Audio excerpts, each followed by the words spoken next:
పరిష్కారంలో అలసత్వం చూపరాదని కలెక్టర్ రాజకుమారి పేర్కొన్నారు. నంద్యాల సెంచనరీ హాల్ నందు జిల్లా కలెక్టర్ రాజకుమారి ఆధ్వర్యంలో ప్రజా ఫిర్యాదుల పరిష్కార వేదిక కార్యక్రమం సోమవారం నిర్వహించారు.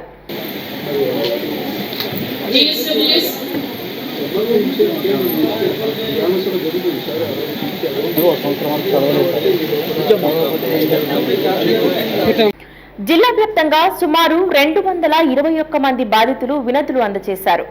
కలెక్టర్ మాట్లాడుతూ ప్రజల నుంచి వచ్చిన వినతులను సత్వరమే పరిష్కరించాలని జిల్లా అధికారులను ఆదేశించారు. జిల్లా అధికారులు జాయింట్ కలెక్టర్ విష్ణుచరణ్, డిఆర్ఓ పలువురు పాల్గొన్నారు.